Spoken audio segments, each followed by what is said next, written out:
I've been an activist my entire life. In the 1980s, we were fighting against apartheid in South Africa, and we marched. We were fighting for the rights of our gay friends and colleagues, and we marched. And we were part of ACT UP and other organizations that taught us how to fight. All of these things made me want to change the way the world is. And always I came up against the same problem, which was very kind and nice-seeming adults who said to me they totally agreed with me, but we just couldn't really do anything about it. We're really sorry. We want to help you. We want to make things change, just not now. Let's cut to 2021 in our city, and particularly I look around at a city filled with Democrats who vote the way we all want to vote. We know generally we're all on the same page. But when it comes to the problems that we face, crisis of homelessness, inequality, etc., do those people actually want those changes to happen where they are? Yes, I totally want to help the homeless, but we can't have a homeless shelter in my neighborhood. I mean, look, I'm for bike lanes, totally. Just we can't have one on my street. You know, this isn't a good street for it. There's a school, there's a bodega, there's a reason, right? There's always a reason why we can't quite do anything in this city, even though, again, we're all more or less on the same page. And I have a message that I want to give to the kids behind me, which is adults are going to say a lot of things to you, but they are mostly lies. Mostly what adults want is just to continue with the same inertia that has brought us to this moment because it's okay for us. We probably live in an okay apartment. We might have a decent life already. We don't really need things to change. And it's not good enough because the reality is we have to change. The Major Deegan Expressway 2 weeks ago was a river. There's a reason why the Major Deegan Expressway was a river. It was a river because there's climate change. And climate change is coming for a lot of reasons, but one of them is the way we transport ourselves around this world and around this city. Right. Now, you might live somewhere, you might live in Iowa, and you're like, listen, I gotta have a car, and I respect that, and I understand it, and I get it.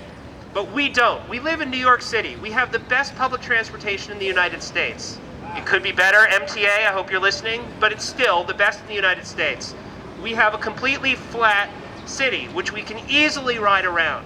We now have electric bikes, which are a miracle of modern engineering and extraordinary for people who might have some sort of disabilities like myself. Having an electric bike has changed my life. I can get anywhere in this city quickly, but what I can't do is get anywhere in this city safely. Right. And that is not okay.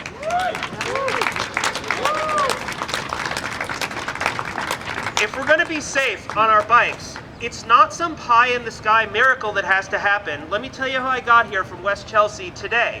I rode on the West Side bike path. And the amazing thing is that actually exists. And all of us who've ridden on it could tell you it's pretty great. It's safe. You're separated from cars entirely until you get to Battery Park City. It's generally a really nice experience. Likewise, I rode across the Brooklyn Bridge, the new lane, and while it is far too narrow, it's still good. Okay, yes, we are for having a bike lane on the Brooklyn Bridge. I'll say that accepting how narrow it is sort of the sadness of riding a bike in our city, that we put up with this crap, but it's still better than what we had before. So yes, Brooklyn bike lane. I got here, riding down whatever street this is, and I was just in traffic. I want to get to Brooklyn Borough Hall to, express my First Amendment right and speak to all of you. I have to put my life in danger to do so. That can't be acceptable. We know what good bike lanes look like in New York City. They look like the West Side bike path. And it's time that we spread that across this entire city, completely separated bike lanes that make it safe for everyone. Now I want to give the kids a little bit of my experience. I'll tell you, I work for Open Plans, we advocate, we talk to legislators, we lobby, we do all the things you have to do to try to affect change. And I promise you, we hustle every day to get these changes made. But it is not enough. Lori mentioned Amsterdam, and I think it's very useful to think about how Amsterdam became what it is today. It didn't happen naturally. Cars were overrunning that city in the 1970s. Children were being killed by cars repeatedly. And finally, the Kindermord movement started, and that movement involved people like yourselves going into the street and lying down and blocking traffic until people had to wake up and say, wait, why are these people doing this? Why are they stopping me from just driving wherever I want to drive? You have to get in people's faces, you have to convince them that what you want is reasonable and what they're doing is wrong. You have to wake them up from their fog.